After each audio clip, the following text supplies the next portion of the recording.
Aujourd'hui, nous avons un rendez-vous très intéressant. Il s'agit de cette œuvre intitulée L'histoire des Juifs. Et cette œuvre jette la lumière sur des sujets très importants, très essentiels, à savoir qui sont les Juifs et quelles sont les différences entre les Juifs, les sionistes, et les Hébreux, et même entre les Israéliens. Et l'origine des Juifs, qui sont les Juifs, l'apparition des Juifs dans l'histoire ou dans l'ancienne histoire, la relation des Juifs avec l'Égypte. Donc ce sont des questions dont on va discuter durant les prochaines minutes qui sont l'âge de cette édition de Taches d'encre avec notre invité, l'auteur de cette œuvre, l'histoire des Juifs, monsieur ou docteur Ismail Hamed. Vous êtes toujours un chercheur dans les affaires islamiques. Vous êtes toujours le bienvenu sur l'antenne internationale. Merci beaucoup. Et ma première question porte sur qui sont les Juifs.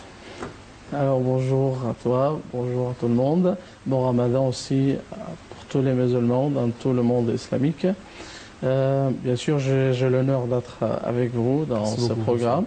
Bien sûr, ça c'est une question toujours qu'on parle. Qui sont les Juifs et quand les Juifs apparaissaient dans l'histoire et le rôle de Juifs dans l'histoire à travers les périodes historiques et beaucoup de questions que nous avons. Oui, qui sont les Juifs? Oui, alors, Juifs, c'est-à-dire, ça rattache de l'histoire de Juda, le nom de Juda. Juda, c'était le fils de Jacob. Donc, Jacob, c'est lui le fils de Isaac. Isaac, le fils d'Abraham. Donc les Juifs, ils sont les enfants de Juda. Mais bien sûr, comme vous avez déjà dit, qu'on a aussi d'autres noms, c'est Israélite ou Israël. Donc les Juifs, c'est un nom plus récent, plus qu'Israël. Et aussi Israël, il y avait un autre nom qui était plus ancien, Hébreu ou les Hébreux. Ça rattache de l'histoire de la période d'Abraham. Donc c'est ça le nom le plus ancien qui se rattache des Juifs. C'est Hébreu. Non, Hébreu. Hébreu. Oui. Après Israël, après Juifs, après sionistes, maçonniques et tout ça. Donc si on parle pour différencier entre les nominations, ou la nomination ou la terminologie de ces mots. Non, avant d'expliquer la terminologie. L'origine. Oui, l'origine, bien sûr, les Juifs, ils sont un groupe ou un peuple sémite qui appartient aux Sémites. On connaît après la crue de Noé ou l'inondation de Noé. Noé, c'était le quatrième prophète dans les religions célestes. Avant lui, il y avait Idris ou Enoch, il y avait Chet ou Chis, puis il y avait Adam. Donc après la crue ou l'inondation de Noé, tous les mécréants étaient noyés dans la mer. Il ne reste que les croyants avec Noé et aussi les trois enfants de Noé. Les trois enfants, les trois fils de Noé, on parle de Sem, Ham et Japhet. Sem, celui qui vivait en Arabie.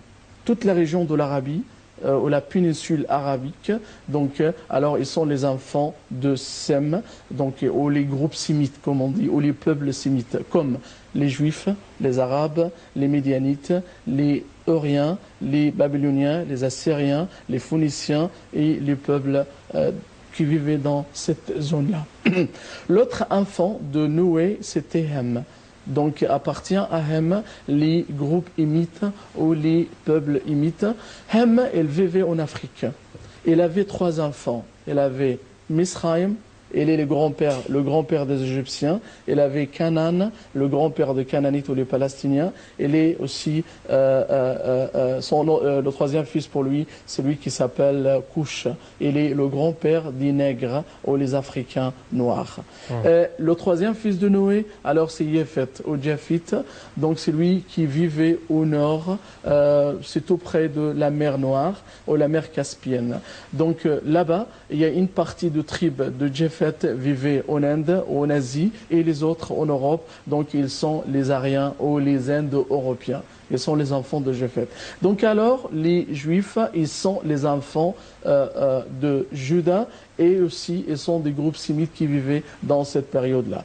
Toujours l'histoire des Juifs se rattache de l'histoire l'apparition d'Abraham, le prophète. Et quand tu parles avec un juif, toujours il dit on est les enfants d'Abraham. Oui. Abraham était né, le prophète Abraham Ibrahim était né en Irak. Oui, bien sûr, c'est connu, c'est Irak, soit dans deux endroits. Our, la chaldénienne, où ça c'est mentionné dans la Bible, aussi dans quelques traditions arabes, elle est née à Babylone. Et soit Our se trouve dans la zone de Babylone, bien sûr Babel, c'est une province très connue en Irak qui se trouve là-bas, donc c'est pas loin. Donc il est né là-bas, et après tout ce qui se passe avec Nemrod le roi, c'est l'histoire très connue, dans l'histoire quand elle voulait le brûler, après il a cassé les statues et tout ça. Après il est parti de l'Irak vers la Palestine, il était installé là-bas jusqu'à la famine. Après ça, il était obligé de venir en Égypte avec sa femme Sarah, et puis ça arrive quelque chose... Il a cassé les idoles, je crois. Oui, les idoles, oui, les statues des gens qui adoraient les idoles. Puis il est venu en Égypte à peu près 1750 avant Jésus-Christ, avec sa femme Sarah. Et puis ça arrive quelque chose, Sarah, elle était une belle femme, et puis le pharaon voulait trouver cette belle femme-là, il voulait faire la bêtise avec la femme, puis il a trouvé que il y avait un ange qui protège. Il était bien sûr, je crois. Oui, par les anges. Après ça, alors, elle a donné à Abraham et Sarah Hagar, la fille égyptienne, et parce que Sarah, elle était stérile jusqu'à 80 ans, donc elle donne à Abraham Hagar pour être la femme, et puis Hagar elle lui donne Ismaël. C'est le premier fils d'Abraham, il est le grand-père des Arabes, et pour ça les Arabes ils sont les Ismaélites. Donc après ça, 14 ans après ça, Sarah elle est devenue enceinte, puis elle donne à Abraham le deuxième fils, Isaac. C'est-à-dire à 14 ans. Presque, oui. 14 ans. Oui. Elle est devenue enceinte, c'est un miracle, bien sûr. Donc, elle lui donne un autre enfant, c'est lui, Isaac. Isaac, comme on connaît, il avait la femme Rebecca, elle a deux enfants, Isaou et Jacob. C'est Jacob, c'est lui qui s'appelle Israël. Donc, depuis là, on parle des Israélites. Donc, depuis la période d'Abraham, c'est les Hébreux, et Isaac, les Hébreux, et après Jacob, c'est lui qui s'appelle Israël, et il avait 12 enfants, et de 12 tribus d'Israël, où les Israélites, comme Joseph, comme Rouben, comme Gad, Israël, pourquoi on a appelé Jacob Israël? Oui. Et est-ce que Israël signifie, j'ai entendu parler qu'Israël signifie le djihad, par exemple. Ah oui, c'est pas djihad exactement, mais c'est lui qui combat le Dieu. Mais c'est djihad de l'autre sens, hein, parce que dans la tradition juive, ou dans le livre de Genèse, Sefer Takwin, il parle de quoi? Jacob, il était dans une nuit, et puis il y a un homme qui arrive. Cet homme-là, c'est Allah, c'est chez eux. Donc il combattait avec l'homme, ou avec Allah. Il l'a conquéru. Donc jusqu'à l'aube, et puis Allah dit à Jacob, ça suffit, tu m'as fatigué, alors laisse-moi. Donc après, il lui a dit, je ne te laisse pas que tu dois me bénir, ou me bénir. Ça c'est très bizarre.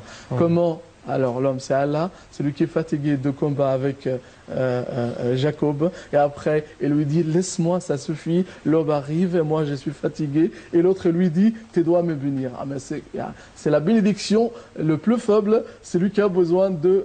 c'est comme la tradition juive qui parle de ça. Le conflit entre l'éphémère et l'éternel encore, deux choses bizarres. Oui, c'est très bizarre. Mais cela révèle un point très très important, c'est l'islam toujours